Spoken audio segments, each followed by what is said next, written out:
WCBI Sports Endzone Show with John Sokoloff, Cam Dyer, and Grace Ibarra is brought to you by OCH Orthopedic Center, Jax, Carl Hogan Toyota, Wade Incorporated, and Clark Beverage Group. Welcome into our North Half Championship week of Endzone. Tupelo's undefeated. The one team that had a chance of beating the Golden Wave was Starkville High School, so obviously the high school football gods decided to have them meet in the 6A North Half final. Take a look at our highlights. WCBI's High School Football Game of the Week is brought to you by Carl Hogan Toyota in Columbus.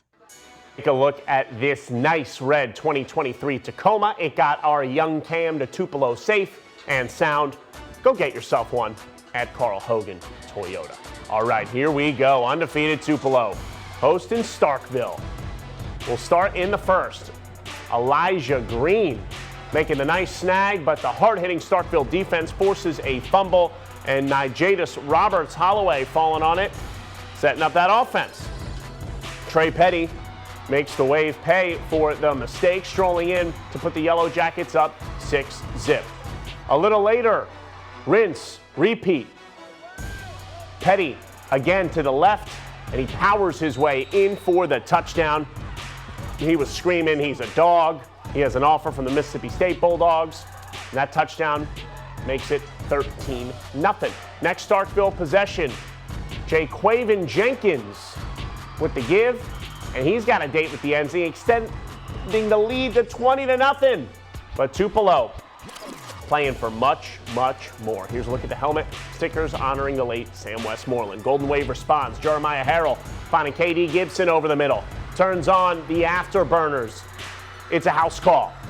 Tupelo on the board, still down 20-6 though, but right before the half, Quay Middlebrooks punching it in from short. It's 20-13 Starkville at the half, and at the end of this game, Trey Petty doing Trey Petty things here.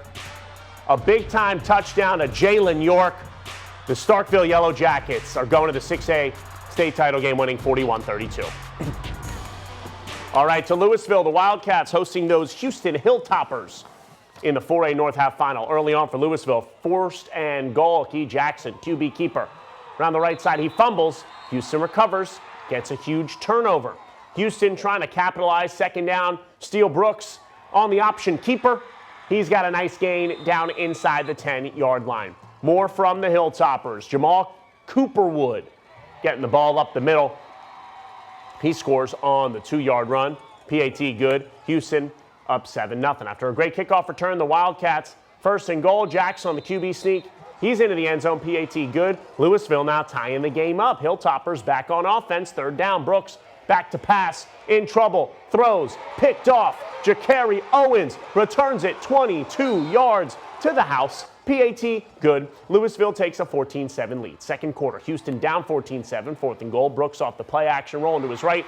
Finding EJ Stovall in the back of the end zone for the score. PAT good. Game is tied at 14 at the break. Louisville wins 31-21, heading to the 4A state championship. 3A North Half, let's do it. Division rematch between Noxubee County and Amory. First quarter, Jatarian Ware getting the snap, keeps it, takes off for 37 yards, showing off the speed brought down at the 7. Next play, Ware to, guess who? Charleston French. He's got about 1,001,001 touchdowns this season. He finishes the job. Panthers strike first to make it 7-0. Amory back with the ball. Ware dropping back, throwing deep, and it's intercepted by Shantarion Sherrod. Nice little return here, too. How about this Tigers defense here, man, making a big-time play. Defense wasn't much of a narrative in this game. More on that later. Kamario Taylor back to throw, but the pass read like a book by Elijah Spratt. Panthers kick to make up their turnover. Amory keeping the ball back on the ground. French sweeping around to the right to the end zone. Panthers up 14-0.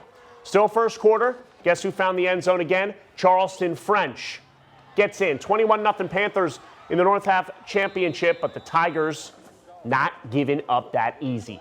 Quantarion Harrington in for 6. Tigers get the 2-point conversion. 21-8 Amory. They keep climbing back to win it in overtime. Noxubee County, massive win. 52-51. Congrats to Teddy Young and company. Pickens County at Coosa Christian, the 1A Alabama semis. Okay.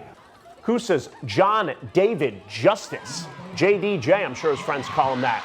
Looking for Jacara Mostella for the touchdown. That's a 7-0 lead. Pickens County in a little bit of a deficit at home. Now, Kamarion Plott getting a big gain here on the play over the middle. Can he get all the way to the end zone? Gets to the sideline, but he's out of bounds at the 2. And then Cormant Somerville running in for the TV.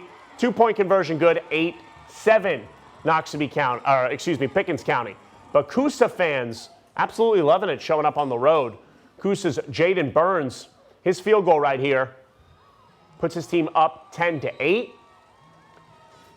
And then a little later, this Coosa pass from Jacoby Tucker in for the end zone. So Coosa was up 27-6 at the break, but Pickens County ended up winning the ball game here. They're moving on. They will play at Jordan Hare in Auburn.